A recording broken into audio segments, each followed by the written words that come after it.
সকলকে নমস্কার। আহ, পয়লা সেপ্টেম্বর এবং আজকে আমাদের সবার প্রিয় নচিকেতা স্যারের আজকে জন্মদিন। তো বহু মানুষ এই দিনটিকে অন্য রকম ভাবে পালন করেন। বিভিন্ন রকম তারা গান, বিভিন্ন রকমের ইনস্ট্রুমেন্টেশন নচি স্যারকে ডেডিকেট করে আমরা বিভিন্ন রকমের ভিডিওস সবকিছু দেখতে পাই।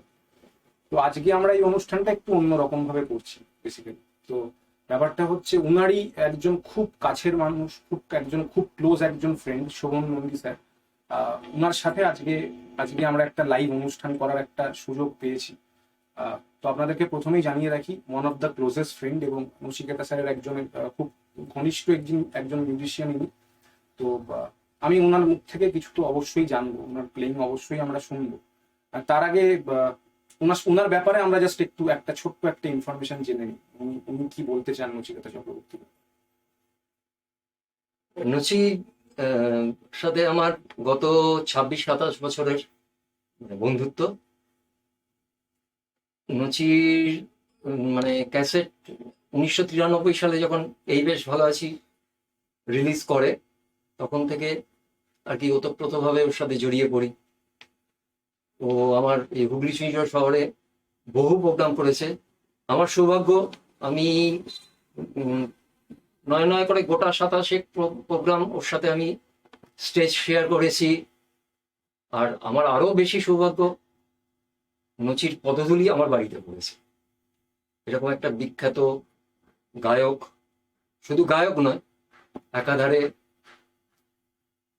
গান রচনা করা, গানের সুর করা, অসম্ভব অসম্ভব ট্যালেন্ট। খুব কম শিল্পীর মধ্যে এরকম দেখতে পেয়েছি আমরা। তো পয়লা সেপ্টেম্বর নচির, আমার প্রিয় বন্ধু, তার জন্মদিন। সত্যম কৌণিক এবং আমার স্নেহের পাত্র সৌভিক সাহার আমন্ত্রণে আজ দর্শক শ্রোতা আপনাদের সামনে এসেছি। তার সাথে কিছু অতীতে যেসব সুন্দর মুহূর্তগুলো কাটিয়েছি সেগুলোকে আপনাদের সাথে শেয়ার করে নেওয়ার জন্য। চলুন, প্রথমে একটা গান হয়ে যাবে, তারপরে আবার গল্পে যাব।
আপনারা বুঝতেই পারছেন সবকিছু। তো আমি আরেকবার বলবো যে সত্যম কামিউনিক ফেসবুক পেজটা আপনারা লাইক করুন, সবার সাথে শেয়ার করুন। আগামী দিনে আরো অনেক আমাদের প্রোগ্রাম আসতে চলেছে। দাদা আপনাকে একটা ফার্স্ট আমার কোশ্চেন আছে, মানে যে সময় সিঙ্গাররা কমার্শিয়াল জগতের আর কি, খুব কম সিঙ্গার সেই সময় ছিল যারা নিজেরা গান লিখতেন, গান সুর করতেন এবং নিজেরাই গাইতেন। একদম। সেই সময়টা ওরকম ছিল। তো সেই সময় যখন মুচি স্যার নিজে গান লিখে, নিজে গান শুরু করে, নিজে গান রচনা করে, সুর বানিয়ে যখন সেই মানে সেই জনরাটাকে চালু করলো, সেই জিনিসটাকে শুরু করলো, তখন একটা কি trend। সমস্যা তাকে ফেস করতে হয়েছে? সমস্যা ফেস বলতে তো প্রথম সমস্যা হচ্ছে তার নিজের স্ট্রাগল। নিজের স্ট্রাগল 100। হ্যাঁ, মানে 11 বছর বেকারত্বের জ্বালা। ওকে। আর সেটা তো ওর বুকের মধ্যে একদম বারুদের স্তূপের মতো চাপ। অবশ্যই। এইবার যে সুযোগটা, এই সুযোগের যে সদ্ব্যবহার করা, সুযোগটা যে কাজে লাগানো, তো বুঝতেই পারছো তার স্ফুরণটা সেইভাবে। তার প্রতিটি কথা গানের আমাদের বুকে শেল রেখে।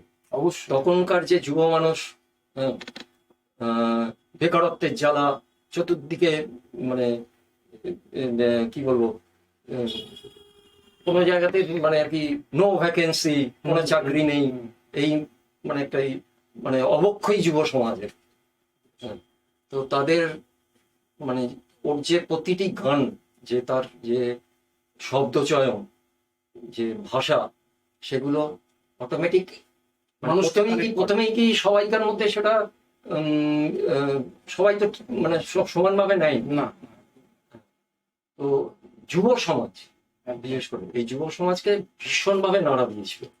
মনে হচ্ছে যেন তাদের প্রতিটি মনের কথা, তাদের চিন্তার কথা, তাদের মননের কথা নচি তার কলমের তুলে এনেছে। আর তার জনপ্রিয়তার অন্যতম কারণ কিন্তু হচ্ছে এইটা, যুব সমাজ।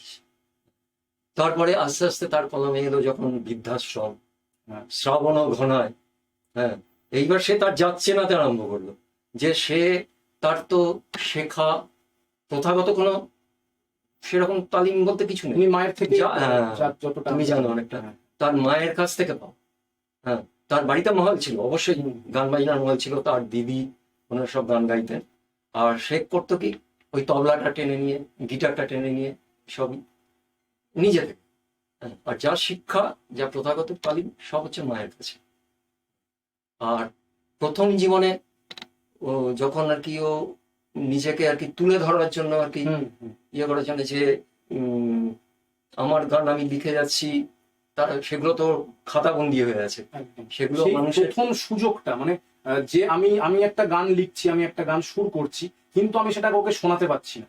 এবার সেই শোনানোর পর তাদের রিয়াকশনটা কি হয়েছিল? তাদের রিয়াকশন বলতে একটা খুব সুন্দর ঘটনার কথা মনে পড়ছে। মানে এখানে আসে হচ্ছে প্রথম ওকে যে ইন্সপায়ার করে তিনি হচ্ছেন পীযূষ কান্তি সরকার। হ্যাঁ, মানে উনি নিজেও খুব বিতর্কিত শিল্পী ছিলেন। তো সেই পীযূষ কান্তি সরকারের অনেকটা প্রভাব নচিকেতার উপর পড়েছিল। প্রথম অনুপ্রেরণা পায় কিন্তু পীযূষ কান্তি সরকারের কাছে। উনিই বলেছিলেন প্রথম যে তোর গলায় মানে বুকের মধ্যে বারুদ আছে, আর গলার মধ্যে কণ্ঠে তোর জাদু আছে, তুই এটাকে কাজে লাগু, এটাকে বিফলে যেতে দিস না। আর এই একটা ব্যাপার। আর ওর হিন্দির ওপর ভীষণ দখল ছিল, কারণ ওর ছোটবেলা বেড়ে ওঠা যে পরিবেশটা ছিল সেটা হচ্ছে অবাঙালি পরিবেশের মধ্যে।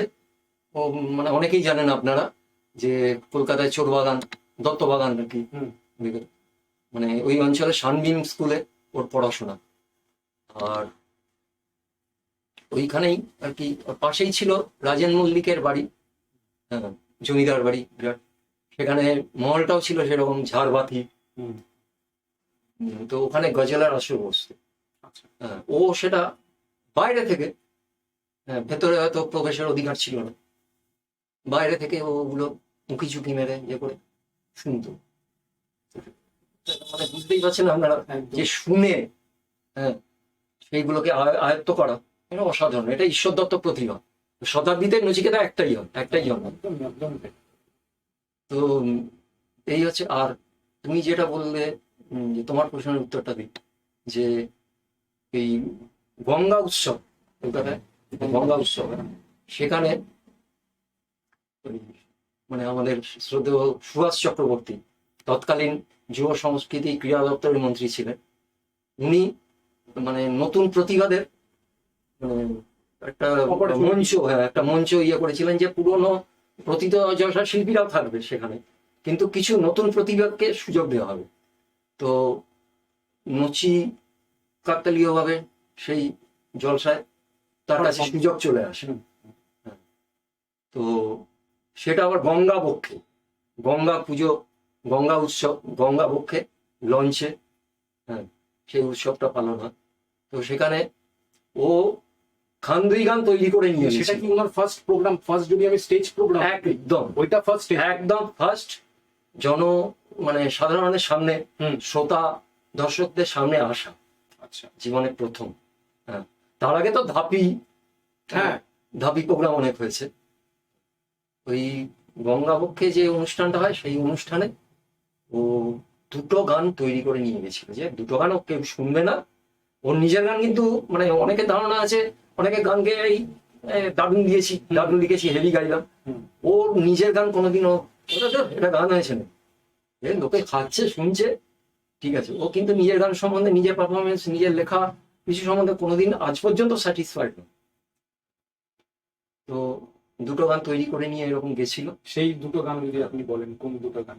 অবশ্যই সেই দুটো গান হচ্ছে, একটি হচ্ছে অন্তহীন পথ চলাই, এই বেশ ভালো আছি। তো এই বেশ ভালো আছি কথাগুলো নিশ্চয়ই নচিকেতা প্রেমিক তারা জানেন। তো সবাই নড়ে চড়ে বসে বলেছে, আরে এ তো একদম অন্য প্রথার, মানে আলাদা জনরা, একটা অন্যরকম গান, যেটা নন কমার্শিয়াল, নন ফিল্ম, মেলে না, মানুষের জীবনের ধারাটাকে, মানুষের লাইফের স্টোরিটাকে তুলে ধরে। কারণ ও মানে পাবলিক পাথটা খুব ভালো বুঝতো, একদম। যে এই সেই কিশোর কুমার, সেই আশা বসবে, সেই লতা, তাদের প্রতি তার অসম্ভব শ্রদ্ধা। তো নতুন কিছু দিতে চাই, মঞ্চে যাচ্ছি কিশোর কণ্ঠী, লতা কণ্ঠী, যেটা সেই সময় অনেক বেশি একদম ট্রেন্ড। তো নতুন কিছু দিতে হবে। তো ওর বন্ধু, খুব কাছের বন্ধু তাপস চক্রবর্তী বাজি লড়েছিল ওর সাথে, যে তোর কেউ গান শুনবে না, ও একটা দেখ না, দুটো গান কেউ শুনবে না, ইয়ে থেকে নামিয়ে দেবে। তো ও বাজি লড়েছিল, তুই বাজি লড়, আমি বলছি লোক শুনবে। মানে বাকিটাই হিস্ট্রি, আই থিঙ্ক। তারপরেরটা তো ইতিহাস। অটোমেটিক সেই ওখানকার লোক নড়ে চড়ে বসলো, জানতে চাইলো এ কে, এর পরিচয় কি। হ্যাঁ, এ তো একদম অন্য ধরনের, এ তো তোমার আমার মনের কথা টেনে বার করছে, মানে পাঁচর থেকে টেনে বার করছে। এগুলো তো আমাদের একদম মনের কথা, আমরা বলতে চাই কিন্তু বলতে পারি। তখন হঠাৎ এক মানে বেশ সুন্দরী মহিলা উঠে বললো, আপনি তো জ্বালাময়ী গান গাইছেন, একটা প্রেমের গান গান, হ্যাঁ, আপনার ধারে কাছে তো মনে হয় প্রেম প্রেম বলে কিছু নেই। ও তখন হাসলো, হেসে তখন, এই তুমি কি আমায় ভালোবাসো, তাকেই সরাসরি। তারপরে নয় করে 10 থেকে 11টা গান সেই আসরে তাকে গাইতে হয়েছিল, তার উইদাউট প্রস্তুতি, মানসিকতা, তার সঙ্গে কি একটা ওই কাঠের গিটার।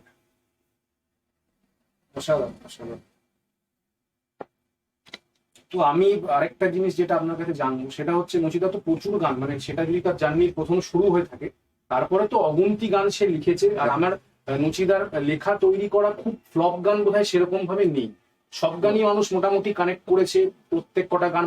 আর প্রত্যেক কটা গান যেহেতু মানুষকে নিয়ে লেখা। আমি তোমাকে ইন্টারাপ্ট করি, হ্যাঁ, মানে তুমি বললে যে তার গান ফ্লপ গান নেই, ফ্লপ কথাটা ওর মানে ইয়েতেই নেই, ডিকশনারিতেই নেই। কারণ এখনো পর্যন্ত HMV সারেগামা থেকে অন্যান্য ইয়ে থেকে যতগুলো অ্যালবাম বেরিয়েছে, তার প্রত্যেকটা প্ল্যাটিনাম ডিস্ক। অন্য কোনো শিল্পীর আছে আমার তো জানা। এখন যেরকম আপনাদের বলে রাখি, আমরা যেরকম ফেসবুক, ইউটিউবে কিছুমাত্র ভিউজ, কয়েক মিলিয়ন ভিউজ পেয়ে আমরা একটা রকমের মানসিকতা তৈরি হয়ে যায় যে আমরা বিশাল কিছু করে ফেলেছি, আমরা বিশাল হিট গান দিয়ে ফেলেছি। তখন আমি জানিয়ে রাখি, প্ল্যাটিনাম ডিস্ক পাওয়া was one of the biggest achievement, একটা বিগেস্ট মাইলস্টোনকে অ্যাচিভ করা। তো সেই সময়ে প্ল্যাটিনাম ডিস্ক হোল্ডার যিনি ছিলেন, তার নাম নচিকেতা চক্রবর্তী। তো আরেকটা আমি কথা আপনাকে জিজ্ঞেস করবো, যে নচিকেতা চক্রবর্তীর কাছে তার সেরা গান কোনটি এই মুহূর্তে? এটা আপনি আগে বলুন, আপনার কাছে নচিকেতার সেরা গান কোনটি? এতগুলো গানের মধ্যে। নচিকেতার সেরা গান আমার আমার আপনার, হ্যাঁ আপনি আপনার আমার আমার যে গানটা ভালো লাগে সেটা হচ্ছে অবশ্যই যে গানটা বাজালাম, যখন সময় যখন থমকে সময় গেল। থমকে গেল। মানে আমি এই গানটা যেখানেই আমি পারফর্ম করি করি, এই গানটা আমার তালিকায় থাকে। আর নচি আমরা সেই তোমার মতোই আমরা প্রশ্ন করে বোকা বনে গেছিলাম, বলছিল এখনো লিখে উঠতে পারি। হ্যাঁ হ্যাঁ, একটা লেজেন্ড এরকম ভাবেই বলে যে আমার পরের গানটা আমার শ্রেষ্ঠ গান হবে। তো সেরকমই একটা ব্যাপার। তো এই প্রশ্নের উত্তর আপনারা পেয়ে গেছেন যে নচিদার শ্রেষ্ঠ গান হয়তো এখনো আমরা পেতে চলেছি বা আমরা আগামী দিনে পাবো। তো ঠিক আছে, ফাইন। তো আপনি যদি আরেকটা গান আমাদেরকে প্লিজ বাজিয়ে যদি একটু শোনান।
তো নচিদার অ্যালবাম রিলিজ হওয়ার আগে অব্দি একটা খুব ভালো গল্প আমরা শুনলাম, গঙ্গা উৎসবের গল্প, যেটা নচিদার first stage, first live performance হিসেবে আমরা জানতে পারলাম। তো একটা ব্যক্তিগত প্রশ্ন আছে দাদা আমার আমার আপনার কাছে, যে এখনকার দিনে যারা আমরা ব্যান্ড মিউজিক করি বা যারা আজকালকার ইয়াং জেনারেশন, তাদের যে চলন ভঙ্গি, তাদের যে মুখে দাড়ি রাখার একটা স্টাইল, তাদের যে জামা কাপড়, ড্রেস পোশাক, তাদের যে স্পোর্টস শু পরে পরে অন স্টেজ পারফর্ম করা, সেটা তো তখনকার দিনে ছিল না। মানে এত বছর আগে যখন নচিদা পারফর্ম করছে লাইভ, সেই সময় সেই জিনিসটা ছিল না। তো এইটা যখন সে শুরু করলো, এই যে একটা ট্রেন্ড সে তৈরি করলো, সেরকম স্টাইলিশ জামা পরা বা সেরকম ধরনের আজকালকার জেনারেশনের মতো একটা ড্রেসার, তো সেই জিনিসটা কি মানুষ অ্যাকসেপ্ট করেছিলেন সেই সময়? অবশ্যই, সেটার একটা গল্প আপনি যদি বলেন। অবশ্যই। কারণ এই যে মানে ঘাড় অব্দি লম্বা লম্বা বাবরি চুল, হান্টার শু, স্কিন টাইট জিন্স, ওপরে ব্ল্যাক টপ, মাথায় ফেটি মাথা, এগুলো কোত্থেকে এসছে? এই ট্রেন্ডটা এনেছে কিন্তু নচি। একদম তাই। তার আগে যারা স্টেজ করতো সিঙ্গার, তাদের দাড়ি নেই, বোঁক নেই, হ্যাঁ, পুরুষ মানুষ দাড়ি নেই, বোঁক নেই, হ্যাঁ, এইরকম একটা ইয়ে। কিন্তু এই মানে সে শুধু গানের ট্রেন্ড নয়, হ্যাঁ, স্টেজ পারফর্ম করা যে একটা মানে জোশ, একটা শিল্পী, তার মানে কণ্ঠে, তার চোখের মধ্যে, নচিকেতার কিন্তু ওই ছিপছিপে চেহারা, হ্যাঁ, খোঁচা খোঁচা দাড়ি, ঘাড় অব্দি লম্বা লম্বা চুল, আর মাথায় ফেটটি, হ্যাঁ, আর চোখগুলো অসাধারণ। চোখে যেন চোখ জ্বলছে, চোখে যেন মানে তার চাউনি, হ্যাঁ, মনে হচ্ছে সমাজকে সে ধিক্কার জানাচ্ছে। এই এই ব্যাপারটা এসছে। তারপরে এই ট্রেন্ডটা চলে আসছে এখন অনেক শিল্পী, মানে তারপরে আমরা জেনারেলি দেখি যে আস্তে আস্তে অনেক। আর আরেকটা জিনিস যেটা আমার নিজের ব্যক্তিগতভাবে মনে হয়, যে র্যাপ সং, যেটাকে আমরা র্যাপ সং হিসাবে এই মুহূর্তে আজকালকার সমাজে বা ইয়াং জেনারেশনের মধ্যে প্রেজেন্ট করি, সেই র্যাপ সং এর ক্রিয়েটার কিন্তু নচিকেতা চক্রবর্তী। আপনারা যদি শুনবো না গান গান যে গানটি আছে, সেটা যদি আপনারা শোনেন, সেটা কিন্তু একটা কমপ্লিট ওয়েস্টার্ন একটা র্যাপ সং এর পুরো আদলে তৈরি, এবং সেখানকার কথাগুলো আমার মনে হয় আজকালকার বহু র্যাপ গানকে অনেক পেছনে ফেলে দেবে। এবার আমি যেটা আপনাকে জিজ্ঞেস করবো, যে উনার ব্যান্ড মেম্বার্স প্রচুর চেঞ্জেস হয়েছে। তার একটা প্রথম ব্যান্ড যে ছিল, তারপরের যে ব্যান্ড তৈরি হয়েছে, এখন যে ব্যান্ড পারফর্ম করছে, ব্যান্ড মেম্বারদের সঙ্গে ওনার রিলেশন কেমন, বা উনি কিরকম ভাবে তাদের সাথে বিহেভ করেন, তাদেরকে কিরকম ভাবে গাইড করেন তার মিউজিকের মাধ্যমে? এখানেও কিন্তু পথিকৃত হচ্ছে নচিকেতা চক্রবর্তী। আগে ব্যান্ডস বলতে কে খালি আছে, কাকে পাওয়া যায়, একদম ও এনগেজ আছে কিনা, এই সময় এই কমার্শিয়াল জগতেও অনেকটা ছিল। কিন্তু এই যে মানে মাসিক তার পারিশ্রমিক, সে যাতে অন্য কোনো মানে তারও তো, যারা মিউজিশিয়ান তাদেরও তো সংসার আছে, তাদেরও তো পরিবার আছে, এই ট্রেন্ডটা কিন্তু সেখানেও প্রতিকৃত হচ্ছে এই নচিকেতা চক্রবর্তী। নচিকেতাই প্রথম আর কি মানে তার মিউজিক হ্যান্ডস যারা, তাদের মাস মাহিনা যে এই ব্যাপারটা চালু করবে অটোমেটিক। মানে শুধু ওই গান, তার মধ্যে ও সীমাবদ্ধ ছিল। প্রচন্ড ফ্রেন্ডলি কি মিশতেন উনি ওনার ব্যান্ড মেম্বারদের সাথে, এক মানে পরিবার যেরকম হয়, পরিবারের মতো। কার মেয়ের বিয়ে হচ্ছে না, কার বোনের বিয়ে হচ্ছে না, নচিকেতা, হ্যাঁ, কার ছেলের অপারেশন হবে, হ্যাঁ, কার ছেলের হার্টে মানে ছিদ্র বেরিয়েছে, নচিকেতা প্রোগ্রাম করে টাকা তুলে দিচ্ছে। এই সব না, এই হুগলি চুঁইচড় শহরে, হ্যাঁ, আমার সালটা এই মুহূর্তে মনে পড়ছে না, তো থ্যালাসেমিয়া সোসাইটি এখানকার, ওরা আমার কাছে আসে যে আপনি নচি তো আপনার এত কাছের বন্ধু, নচি তো আপনার বাড়িতেও অনেকবার এসছে, তো তাকে ইয়ে করুন, আমাদের এরকম একটি ছেলে খুব অল্প বয়স, তার চিকিৎসার মানে হচ্ছে না, পয়সার অভাব। তো অটোমেটিক আমি সেই স্থানীয় ক্লাবের ছেলেদের নিয়ে নচিকেতার কাছে দরবার করলাম যে নচি দেখ এইরকম ব্যাপার, ও এক কথা একদম বলে যে তুই ব্যবস্থা কর, আমি আছি, আমার দিক থেকে আমি যথাসম্ভব। এই চুঁচুড়া রবীন্দ্র ভবনে সেই অনুষ্ঠান খুব সাফল্যের সাথে অনুষ্ঠিত হলো। নচি নিজে হাতে তার সেই ছেলেটিকে মানে সে অসুস্থতা নিয়ে সে মঞ্চে হাজির ছিল, তার পরিবারের হাতে, তার মায়ের হাতে আমরা সেই ক্লাবের তরফ থেকে এটা কিন্তু চিকিৎসা আমরা করছে। একদম প্রথমবার শুনছি এরকম এই ধরনের গল্প, যেগুলো খুবই সত্যি এবং প্র্যাকটিক্যাল। অনেকে নচিদাকে না, আমি আবার ইন্টারাপ্ট করছি, হ্যাঁ। ইন্টারাপ্ট করছি এই কারণে যে আমার যেটা বলা হলো না সেটা হচ্ছে যে মানে নচিকেতা মানে একটা দম্ভ, একটা অহংকার, একটা অ্যারোগেন্স, হ্যাঁ, অনেক ওর সম্বন্ধে অনেকে অনেক না জেনে কম কথা বলে, হ্যাঁ, একদম, না অহংকার, হ্যাঁ, একটা ইয়ে, কিন্তু তা নয়। মানে একটা নারকোল যেরকম হয়, নারকোলের বাইরেটা উপরে শক্ত, বাইরেটা আবরণটা শক্ত, ভেতরে নরম শ্বাস, ও হচ্ছে ঠিক সেই রকম। ওর মানবিক মুখ নিয়ে বোধহয় একটা পুরো সিনেমা হয়ে যাবে। ও মানে খুব যারা বিপদে পড়েছে, আর এই যে মানে শুধু ও নিজে গান গাইছি, নিজের প্রচার, নিজের ক্যাসেট বিক্রি হচ্ছে তা নয়, কিন্তু এই যে নতুন প্রতিভা, হ্যাঁ, কে আছে, কজন শিল্পী আছে নতুন প্রতিভাকে জনমানসে তুলে ধরেছে, সেখানেও মানে অন্য ওর সমসাময়িক যারা জীবনমুখী গান কি এই ধরনের গান গাইছে যেসব শিল্পীরা, তাদের থেকেও কয়েক যোজন এগিয়ে। তাদের স্টেজে তুলে ধরা, তাদের এই শুভমিতার জন্ম কোথা থেকে, সুদেশনা, মৌসুমী, এরকম কত নাম বলবো, তাদের পরিচিতি কিন্তু দিয়েছে নচিকেতা। যারা নচিকেতা ফ্যান্স আছেন তারা এই পোস্টটিকে শেয়ার করবেন বারবার, কারণ আপনারা অনেক অজানা তথ্য, অনেক অজানা গল্প আপনারা জানতে পাচ্ছেন দাদার জন্য। তো আরেকটা, এবার আমরা যে টপিকে ছিলাম আর কি, অ্যালবাম রিলিজ হওয়ার বা HMV ব্যাপারটা যেটাকে ছিলাম, তো সেখান থেকে আসি। যখন তার অ্যালবামটা রিলিজ হয় HMV থেকে, ফার্স্ট যে অ্যালবামটা, তারপরে এক্স্যাক্টলি কি ঘটলো বা নচিদার রিয়াকশন কিরকম ছিল? এখানেও একটা মজা লুকিয়ে আছে। মানে শিল্পী নিজেই জানতো না তার ক্যাসেট রিলিজ হয়ে গেছে। বাহ, এটা প্রথমবার শুনছি আমি। তো কি ঘটনাটা হচ্ছে এইরকম, ওর ওই সেই বন্ধু, প্রাণের বন্ধু তাপস চক্রবর্তী হঠাৎ ভোরবেলা কাক ভোরে এসে হাজির। তখন ওই পুজোর মুখে, হ্যাঁ, বোধহয় ষষ্ঠীর দিন এরকম হবে, দিয়ে ওকে ঘুম থেকে জাগিয়ে তুলে, এই চ আমার গাড়ি পেছনে চাপ। বলছে আরে আমাকে তৈরি হতে দে। বলছে তুই আবার কি তৈরি হবি, তুই আবার কবে তৈরি হবি, তুই এই অবস্থায় চ। বলে ওকে বাইকের পেছনে চাপিয়ে নিয়ে এয়ারপোর্টের ওখানে ফাঁকা মাঠ, ওখানে বড় দুর্গাপুজো হয়, দুর্গাপুজোর প্রস্তুতি চলছে, তো সেখানে ও গিয়ে হঠাৎ ও দূর থেকে শুনতে পাচ্ছে যে ওর গান বাজছে, এই বেশ ভালো হচ্ছে। বলছে কি রে, বলছে তুই জানতিস না তো তোর ক্যাসেট বেরিয়েছে, ওই দেখ তোর ক্যাসেট বাজছে। এই হচ্ছে সেটার সেই ফার্স্ট ক্যাসেটের রেসপন্স কিরকম ছিল? মানে একদম নতুন, একটা নতুন ধরনের গান, একটা নতুন ধরনের মিউজিক, নতুন ধরনের অ্যারেঞ্জমেন্ট, একদম পুরো আলাদা। মানে আমি যদি নন কমার্শিয়াল, নন ফিল্ম মিউজিক বলি, এই গানটা তো পুরোপুরি সম্পূর্ণভাবে আলাদা। তো সেই গানটা মানুষের কিরকম ভাবে তারা গ্রহণ করেছে? অটোমেটিক তখন সেই তরুণ সমাজ, হ্যাঁ, গান তো একেবারে লুফে নিল বলা যায়। আচ্ছা, হ্যাঁ, কিন্তু সবাই কি পছন্দ করেছেন? করেননি।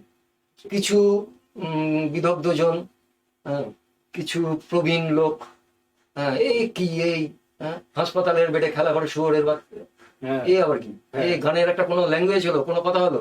হ্যাঁ, তো আপনারা কি দেখেননি হাসপাতালের বেডে শুয়োরের বাচ্চাকে খেলা করতে, বিড়ালের বাচ্চাকে খেলা করতে দেখেননি? সে কি মানে খুব অপ্রিয় কোনো কথা বলেছিল? বিনা চিকিৎসায় কি লোক মরছে না, নাকি মরেনি? একদমই তাই। ঠিক আছে, তো দাদার আরেকটা সেকেন্ড গান আমরা শুনে নেব, তারপরে আবার আমরা আসছি।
তো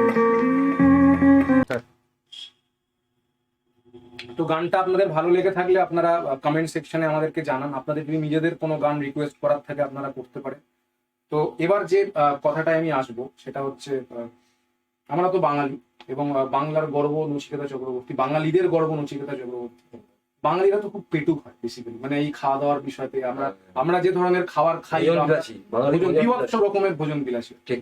নচিকেতা ফেভারিট খাবার কি? মানে আজকে যেহেতু নচিতার জন্মদিন, মানে একটা কৌতূহলের জায়গায় থাকে না যে নচিকেতা কি খেতে ভালোবাসে বা তার বাড়িতে আজকে কি রান্না হবে। মানে আমাদের জন্মদিনে আমাদের বিভিন্ন রকমের রান্না হয়, যেটা আমাদের মনের কাছের, আমাদের প্রিয় রান্না।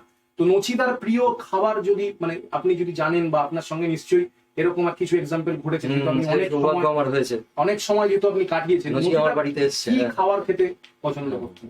হ্যাঁ, নচি আমার বাড়িতে এসছে, সেই আমি ওর বাড়িতে অনেকবার গেছি, সেই মানে হিসেবে আমি যতটুকু জানি আর কি। জন্মদিন মানেই তো বিরিয়ানি, হ্যাঁ, একটু হাই ফাই খাবার আর কি, চিলি চিকেন, একটু রিচ খাবার দাবার, কি ফ্রাইড রাইস, একদম।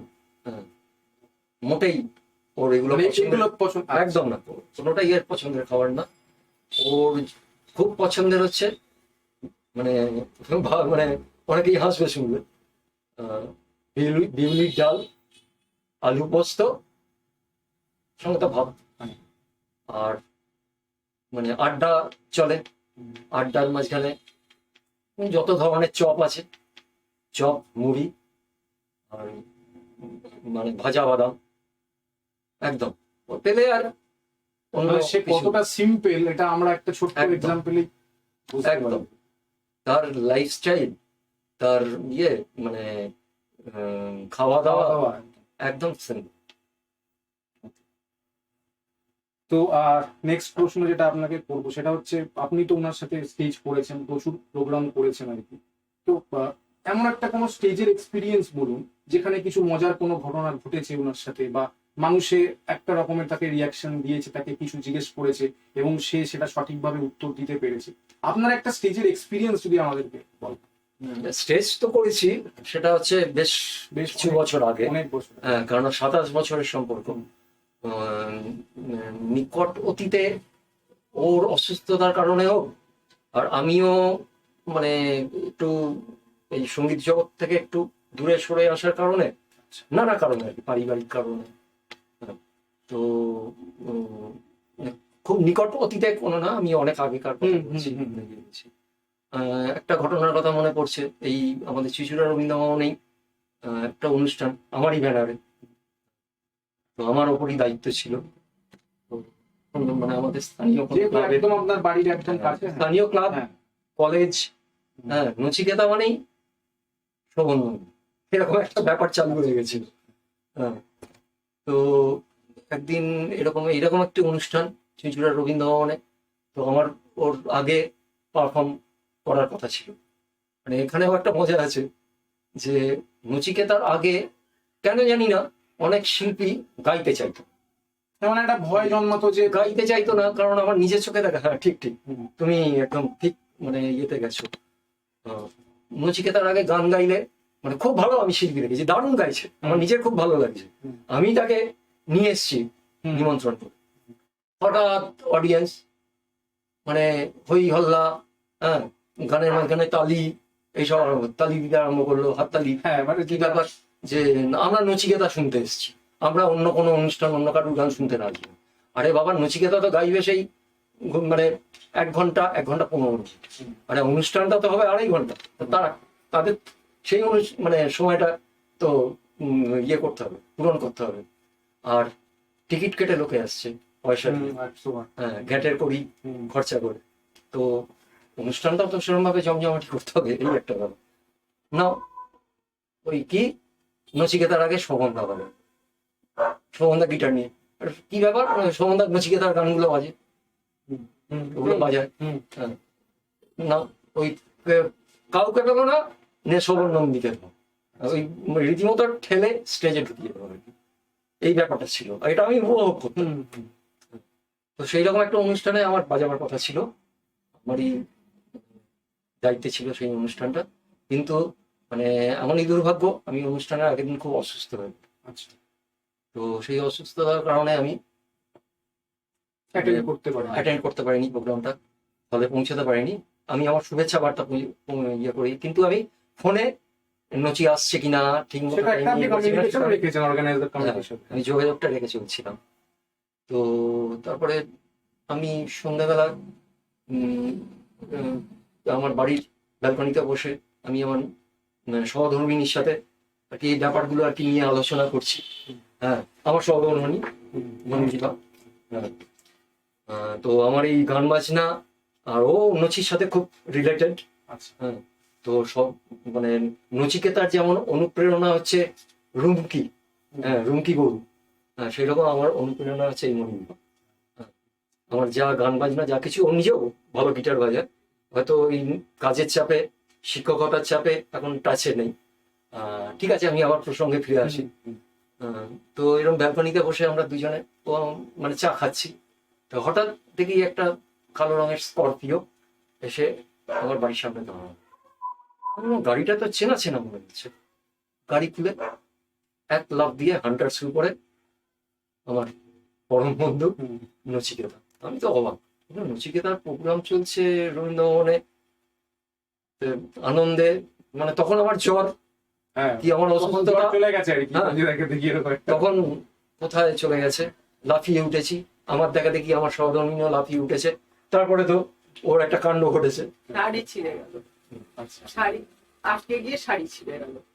তো যাই হোক গেলাম, যখন আমি নচিকেতাকে বলেছি আমার শাড়ি ছিঁড়ে গেছে, আমাকে তোমার জন্য, এবার তুমি আমাকে একটা শাড়ি দেবে, কিন্তু সেই শাড়ি এখনো পাইনি। এইটা যারা দেখছেন তারা তারা পোস্টটি শেয়ার করুন এবং নচিদাকে বলুন যাতে শাড়িটার ব্যবস্থা ইমিডিয়েটলি হয়ে যায়।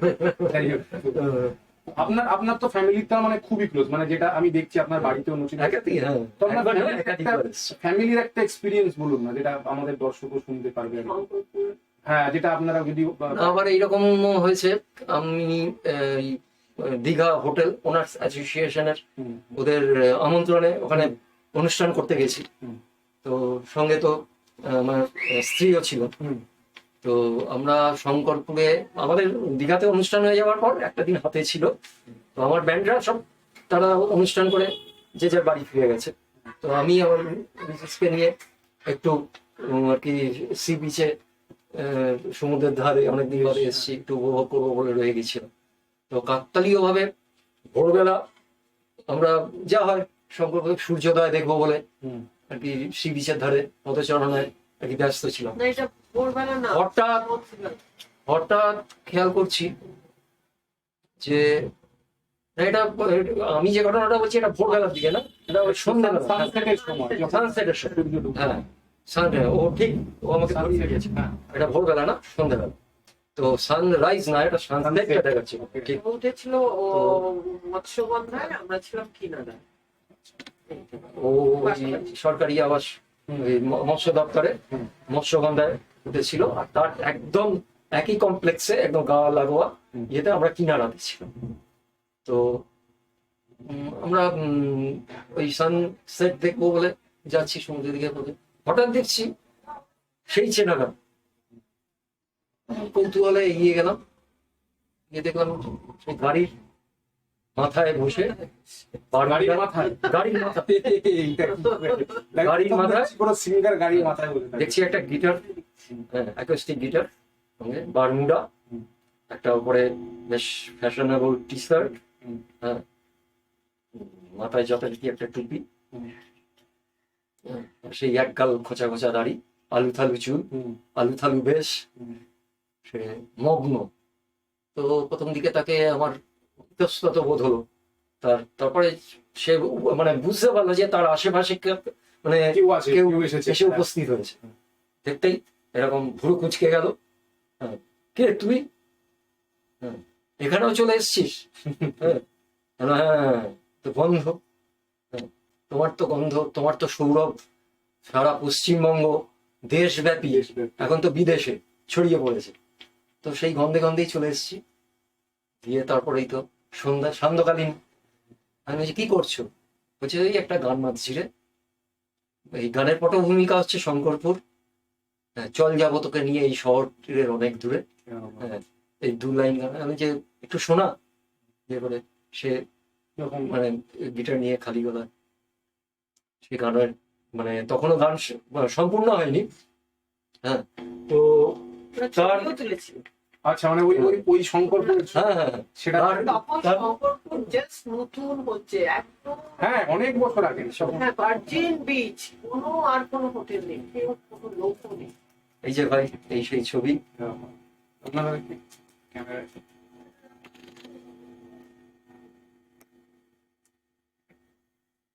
আর এই বিশেষ মুহূর্তের ছবি নচিকেতার আগুন পাতি পেয়েছে, আপনারা ছবিটা দেখতে তো পাবেন। ভাইরাল, খুব ভাইরাল একটা ছবি আপনারা একদম। আমার নিজের ক্যামেরায় তোলা নিজের ছবি। আর কৃতজ্ঞতা স্বরূপ ওরা আগুন পাখি নচিকেতার পেজে আমার নাম দিয়েই এই ছবিটা ওরা পোস্ট করেছে। মানে আমার খুব সৌভাগ্য, এটা একটা বন্ধুত্বের মানে স্বীকারোক্তি আর কি।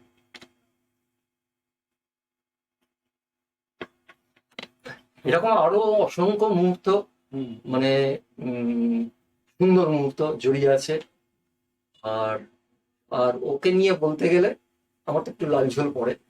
হ্যাঁ, আর ওকে নিয়ে বলতে গেলে সারাটা দিন। একদম। আর আমি চাইছি যে কেউ আসুক, গিয়ে ওর একটা বায়োপিক হোক। অবশ্যই। ওর অসাধারণ জীবন সংগ্রাম, অসাধারণ মানে কোনো মানে এটা একটা খুব ভালো সিনেমা হতে পারে। ওর যে কি স্ট্রাগল লাইফ। হ্যাঁ, এটাতে আমরা আসবো, এই স্ট্রাগল লাইফে আমরা আসবো। তার আগে আমরা একটা গান শুনে নেবো। তো আপনি আরেকটা যদি আমাদেরকে আমার আমার খুব তোমার পছন্দের গান বলো। হ্যাঁ, আমি তো যে পছন্দের গানটা করি। হ্যাঁ, তুমি তো খুব ভালো গাও, তুমি তো নচিকেতার খুব ভালো গাও। না, এই আমার এই ভাইটা নচিকেতার গান স্টেজ করে খুব ভালো, মানে নচিকেতার একদম খুব অন্ধভক্ত। তো ওই নচিদার আমি আমার ব্যক্তিগত দিক থেকে বলছি, আমি যখন নচিদার গান গাই, আমার তো যে গানগুলো প্রচন্ড রকমের হিট, নীলাঞ্জনা, নীলাঞ্জনা 1, নীলাঞ্জনা 2 সবকটাই হিট হয়। তো সেই গানগুলো যখন আমরা গাই বা যখন কেউ দেখে যে এই ছেলেটি নচিকেতার গান গাইছে, প্রচুর নচিকেতার পন্থী শিল্পীও আছে যারা নচিকেতার এই গানগুলো করে। তো তাদের একটা প্রশ্ন থাকে, প্রচুর রিকোয়েস্ট থাকে বৃদ্ধাশ্রম গানটা গাওয়া। আমরা জানি নচিকেতা ডাক্তারদেরকে নিয়ে গান লিখেছেন, পলিটিক্যাল একটা ভেন্ডেটা নিয়ে, পলিটিক্স নিয়ে একটা গান লিখেছে, পলিটিক্যাল মানুষদেরকে নিয়ে একটা গান লিখেছে। কিন্তু এই যে বৃদ্ধাশ্রম গানটা, মানে এরকম একটা শব্দ বা এই বৃদ্ধাশ্রম বা এই বৃদ্ধা, এই জিনিসটা হঠাৎ করে এই গানের জন্মটা কিভাবে হলো? নচিকেতা মানে হঠাৎ করে এই ধরনের একটা গান কিভাবে লিখলো, বা এত অসাধারণ একটা গান যেটা শুধুমাত্র ইন্ডিয়াতে আটকে নেই, সেটা সারা ওয়ার্ল্ডে ছড়িয়ে পড়েছে। আমার মনে হয় ওয়ার্ল্ডে যে বৃদ্ধাশ্রম আছে সেখানে হয়তো সেটা একটা অ্যান্টি ক্যাম্পেইন বা সেই বৃদ্ধাশ্রমের এগেনস্টে বিরুদ্ধে গিয়ে বাবা মাদেরকে সেই বৃদ্ধাশ্রমে রেখে আসা, সেটার এগেনস্টে গিয়ে এই গানটা তৈরি হয়েছে। তো এইটার যদি আপনি কিছুটা আমাকে যদি এই গল্পটা বলেন, বা এই গানটা নিয়ে রিলেটেড যদি কোনো গল্প থাকে আর কি। স্যার, এই মুহূর্তে যেটা মনে পড়ছে সেটা হচ্ছে মানে এখন কিন্তু বৃদ্ধাশ্রম একটু প্রাসঙ্গিক, একটু প্রচন্ড। হ্যাঁ, সেটা তো নচিকেতা সেটা সব অন্য গানই কারণে। হ্যাঁ, অন্য কারণে বৃদ্ধাশ্রম গানটাই বলো কিংবা বৃদ্ধাশ্রম প্রতিষ্ঠান আর কি যেটা প্রতিষ্ঠান, বলছি, হ্যাঁ। কিছুটা প্রাসঙ্গিকতা পেয়েছে। কিন্তু যখন গানটা লেখা যে পটভূমিকায়, তখন কিন্তু বৃদ্ধাশ্রম মানেই একটু ভুরু কোচকানো এইসব ব্যাপার। বৃদ্ধাশ্রম ব্যাপার, মা বাবাকে যদি তার সন্তান সন্ততি এত ভালোই বাসবে, তাহলে বৃদ্ধাশ্রমের কেন? এত রমরমা ব্যাঙের ছাতার মতো চতুর্দিকে গজিয়ে উঠছে। তো অটোমেটিক ও হচ্ছে মানে জীবনমুখী গান, যেহেতু তকমা লেগেছে, অবশ্যই। হ্যাঁ, বাস্তব থেকে উঠে আসা। হ্যাঁ, তো তার জীবন তাকে তো হিট করেছে ব্যাপারটা, যে বৃদ্ধাশ্রম, এত বৃদ্ধাশ্রম চতুর্দিকে কি ব্যাপারটা কি। হ্যাঁ, তো কাকতালীয় ভাবে তখন এক মানে কোনো এক বৃদ্ধাশ্রম থেকে তাদের আর কি উদ্বোধনী অনুষ্ঠানে নচিকেতাকে তারা প্রমোশন বেসিসে একদম শিল্পী, তাদের চিন্তাধারাটা অন্য, যে আমাদের বৃদ্ধাশ্রমকে প্রমোশন করতে হবে। প্রমোশন করতে হবে। নচিকেতার গানটা দিলে, নচিকেতাকে যদি আমরা হাজির করাতে পারি, অটোমেটিক তারা আবদার নিয়ে নচিকেতার দরজায় গেছিল। তো নচিকেতা তো প্রথম এক কথাতেই রাজি। মানে কারণ ওই প্ল্যাটফর্মটা খুঁজছিল। আচ্ছা, হ্যাঁ, যে বলে মনে তো আমার যা আছে আমার মনে আছে, বৃদ্ধাশ্রম হ্যাঁ ঠিক আছে ঠিক আছে, সাধ্য হয়ে সে আমন্ত্রণ গ্রহণ করে। তো এইবার তারা ডেটটা পেল যখন সে অনুষ্ঠানটা শুরু করলো। আচ্ছা। বললো যে মোটেই আমি বৃদ্ধাশ্রমের প্রমোশন করতে করতে কি প্রমোট করতে আমি আসিনি, কি গানটা লিখিনি। হ্যাঁ, আমি জানতে চেয়েছিলাম যে কি ব্যাপার, এত বৃদ্ধাশ্রম চতুর্দিকে গেছে, রমরম করে চলছে, এর নেপথ্যে কারণটা কি। তো আমি এটাকে বরঞ্চ এই প্রতিষ্ঠান বিরোধী, আমার এটা বুঝতে হবে, গানটাকে বুঝতে হবে। অনেকে এই গানটাকে নিয়ে অনেক রকম কথা বলেছে, অনেক বিতর্ক সৃষ্টি ছিল। নচিকেতা মানেই তার নচিকেতা মানেই মানে হচ্ছে বিতর্ক, বিতর্ক। হ্যাঁ, কিন্তু বিতর্ক তাকে কখনো কিন্তু কিছু ছাড়ে স্পষ্ট কথা বলেন উনি, স্পষ্ট ভাবে।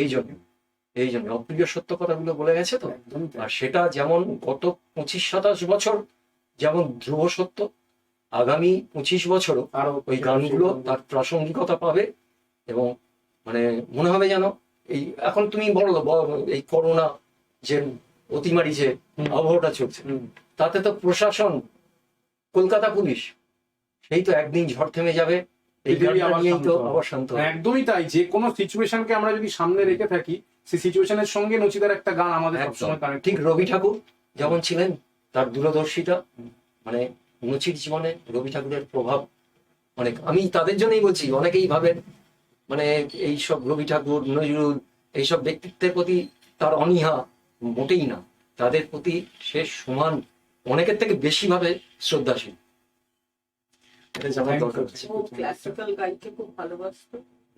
ও ক্লাসিক্যাল, হ্যাঁ, হ্যাঁ, আমরা তো দেখেছি যে হারমোনিয়াম বাজিয়ে প্রচুর গান সৃষ্টি করেছেন। শ্রাবণ ঘনায় শ্রাবণ তার ঘনায়। অসাধারণ অসাধারণ একটা তার মানে সৃষ্টি। আর এই সৃষ্টির মধ্যেই তো শিল্পী বেঁচে থাকে। অবশ্যই। নচিকেতা মানে এখন অনেক দিন, আমরা চাই, আমরা তার সুস্থতা কামনা করি। এই যে জন্মদিন পালন করছি, আরো আরো আগামী দিনে আরো অনেক জন্মদিন পালন করতে চাই। একদম, একদম। তো আপনি নীলাঞ্জনা গানটা যদি আমাদেরকে একবার, আর আমার নীলাঞ্জনা? ব্যক্তিগত রিকোয়েস্ট, নীলাঞ্জনাটা যদি ওই বাবা, একবার। নীলাঞ্জনা হচ্ছে নচির সবচেয়ে টাফেস্ট গান। হ্যাঁ, একদমই তাই। আচ্ছা, চেষ্টা করছি। আমরা শুনে হ্যাঁ, নিচ্ছি নীলাঞ্জনা। ভুল ত্রুটি হলে দর্শক শ্রোতা বন্ধুরা, ভুল ত্রুটি অবশ্যই মার্জনীয়।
তো অসাধারণ একটা গান আমরা সবাই শুনলাম, আশা করি সবার ভালো লেগেছে।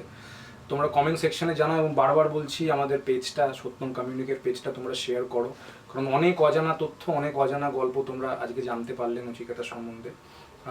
এত শেয়ার করো যাতে এটা নচিদা অবধি পৌঁছায়, তাদেরকে ট্যাগ করে সবাইকে, নিজেদের ফ্রেন্ডসদেরকে, নিজেদের রিলেটিভসকে সবাইকে ট্যাগ করে বা ইয়েটা তোমরা শেয়ার করো। এবং দাদা আপনার একটা আমি ছোট প্রশ্ন জিজ্ঞেস করবো, যে আজকে যদি নচিকেতা থাকতেন, আজকে যদি নচিকেতা আমাদের সঙ্গে আমাদের এই অনুষ্ঠানে থাকতেন, আমাদের যে ইয়াং অ্যাসপিরেন্টস, যারা গান বাজনা করছে, যারা আমাদের মতো, আমাদের এই এজ গ্রুপের, এই জনরার যারা শিল্পীরা আছে, তাদের উদ্দেশ্যে আপনি নচিকেতার হয়ে, নচিকেতা স্যারের হয়ে যদি কিছু যদি আপনি একটু আমাদেরকে অন ক্যামেরা বলেন, যে মানে নচিকেতা স্যার আর কি অ্যাকচুয়ালি ইয়াং ছেলেদের উদ্দেশ্যে কি ভাবে এবং কিভাবে রিয়্যাক্ট করে, বা তাদেরকে কিরকম ভাবে ইন্সপায়ার করে। আমরা জানি নচিকেতা স্যার আমাদের সবারই ইন্সপিরেশন, বাট সেটা যদি আপনি হ্যাঁ, কিছু আগেই বলেছি এই প্রসঙ্গে যে নচিকেতা চায় নতুন নতুন প্রতিভা উঠে আসুক। সবাই তো মানে সমানভাবে সুযোগ পায় না, একদমই যে আমি একাই গান গাইবো, আমি একাই মানে নাম কিনবো, এরকম এই একটা ব্যাপার। তো এটা অপছন্দের, খুবই অপছন্দের। তো নচিকেতার যে ফাইটিং স্পিরিটটা, যে আমরা জানি যে একটা অনেক বড় একটা তার শরীরে একটি অসুখ হয়েছিল, সেখান থেকে সে যেভাবে কামব্যাক করে জীবন, এখনো আমরা সেই কামব্যাক করার পরও প্রচুর স্টেজ শোজ, প্রচুর লাইভ প্রোগ্রামস নচিকেতা স্যার করছেন। তো সেই হ্যাঁ, এই মনোবলটা, এই যে এরকম একটা দুরারোগ্য রোগকে মানে হার মানিয়ে এই যে আবার ক্যামব্যাক করা, হ্যাঁ, বলতে গেলে নচির দ্বিতীয় ইনিংস।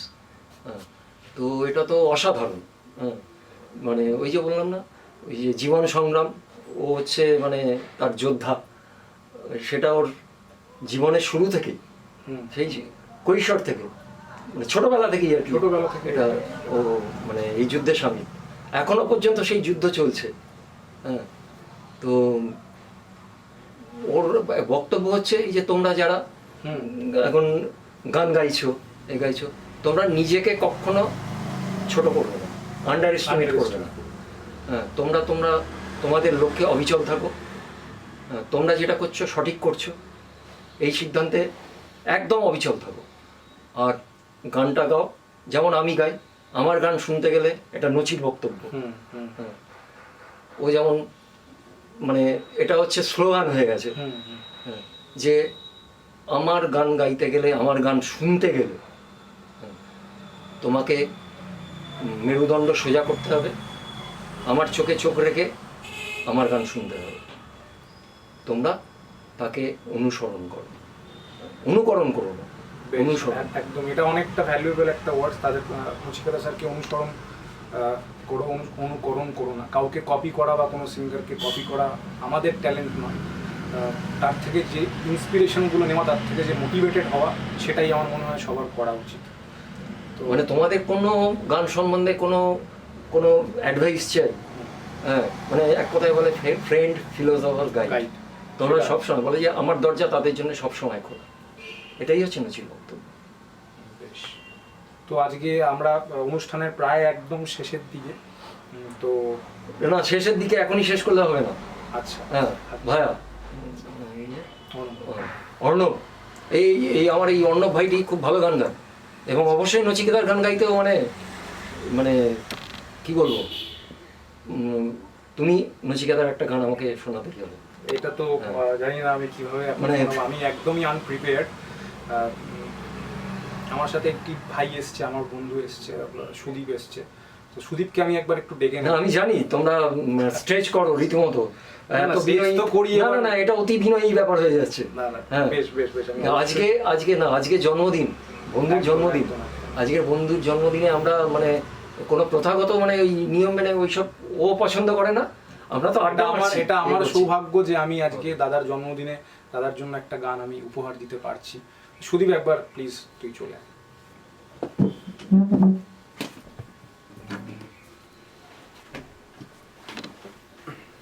আমি চেষ্টা করছি যতটা, কতটা পারবো আমি জানি না, তো একটুখানি জি মাইনার। তো আমরা নচিদার তো নীলাঞ্জনা অবশ্যই শুনেছি, আমি নীলাঞ্জনাই গাইবো, কারণ সেই গানটা একটু আমারও খুব প্রিয় গান, নচিদার একটা জার্নি শুরুর একটা গান যদি বলা যেতে পারে। তো তারপরে যেটা হয়, নীলাঞ্জনা 2 রিলিজ করে, বাট নীলাঞ্জনা 2টা রেকর্ডেড ভার্সন নেই, সেটা শুধুমাত্র ইউটিউবে নচিদা লাইভে প্রচুর স্টেজ, আমি তো প্রচুর নচি স্যারের আমি প্রচুর লাইভ শোজ দেখি, ইভেন্টে আমি পার্টিসিপেট করি, আমি থাকি।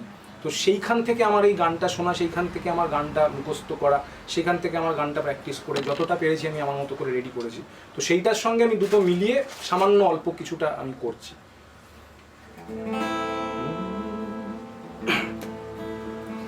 তাকে দেখতে পাওয়ার আশায়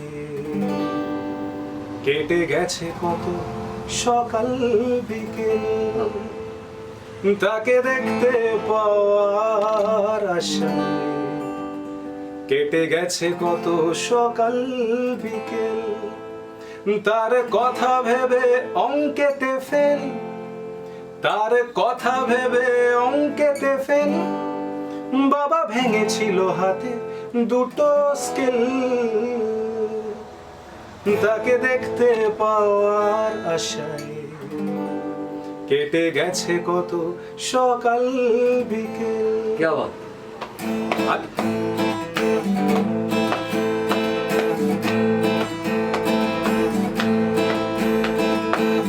আজ ধূসর আলোতে সাদাতে কালোতে, আজ ধূসর আলোতে সাদাতে কালোতে, ঝাপসা স্মৃতি হাতে রাই, স্মৃতির কুয়াশা এ যেন দুরাশা, একদা ফিরে ফিরে পাই, তাকে দেখতে পাওয়ার আশায় কেটে গেছে কত সকাল বিকেল। সন্ধ্যা ঘনাতো যখন পাড়ায় পাড়ায় থাকতো ভরে কিছু বকাটে ছড়ায়, হিন্দি গানের বলি সদ্য শেখা গালাগালি একঘেয়ে হয়ে যেত সময় সময়, তখন উদাস মন ভুলে মনোরঞ্জন দাম দিয়ে যন্ত্রণা কিনতে চায়, তখন নীলাঞ্জনা প্রেমিকের কল্পনা ও মনে গভীরতা জানতে চায়, তখন খোলা চুলে হয়তো মনের ভুলে তাকাতো সে অবহেলে দু চোখ মেলে, হাজার কবিতা বেকার সবিতা, হাজার কবিতা বেকার সবিতা, তার কথা কেউ বলে না, সে প্রথম প্রেম আমার নীলাঞ্জনা, সে প্রথম প্রেম আমার নীলাঞ্জনা, সে প্রথম প্রেম আমার নীলাঞ্জনা। Thank you. তো চেষ্টা করলাম, একদম আনপ্রিপেয়ার ছিলাম, আমার দাদার সাথে আজকে কথা বলার ইন্টেনশন ছিল, গাওয়ার নয়। তো আমি যাই হোক, দাদা আমাকে বলেছে গাইতে, আমি রাখতে বাধ্য হয়েছি। তো দাদাকে লাস্ট বলবো, আমাদের একদম প্রোগ্রামের আমরা একদম শেষের দিকে চলে এসেছি আর কি।